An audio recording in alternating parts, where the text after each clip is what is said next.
Pemirsa sempat kontak dengan pasien terkonfirmasi positif COVID-19. Sebanyak 16 tenaga medis di Buleleng harus dikarantina mandiri dan hasil tes swab tenaga medis tersebut dinyatakan negatif.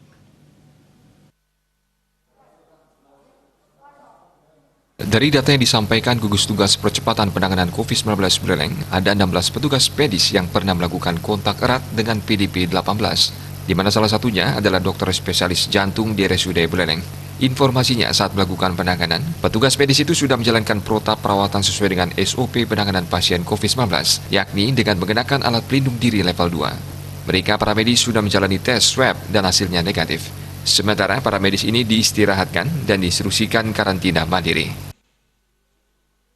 P18 sempat dirawat di ICU jantung, ICU ya jantung.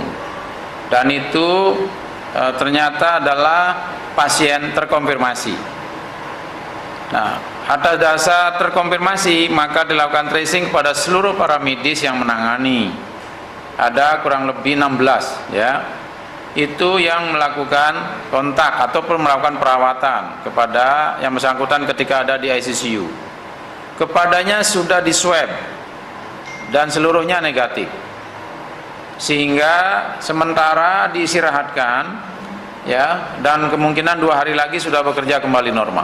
Swabnya sekali, menurut analisa dari tim medik, ini kan para medis yang dianalisa oleh tim medik, mereka lebih tahu bahwa cukup sekali.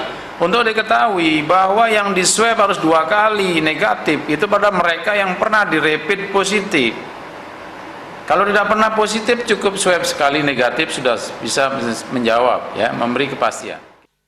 Untuk diketahui, pasien terkonfirmasi positif COVID-19 yang diidentifikasi dengan PDP 18 sebelumnya pernah menjalani perawatan di ruang ICU RSUD Kabupaten Buleleng karena mengalami gangguan jantung dan beberapa gejala lain seperti demam, batuk, dan sesak nafas.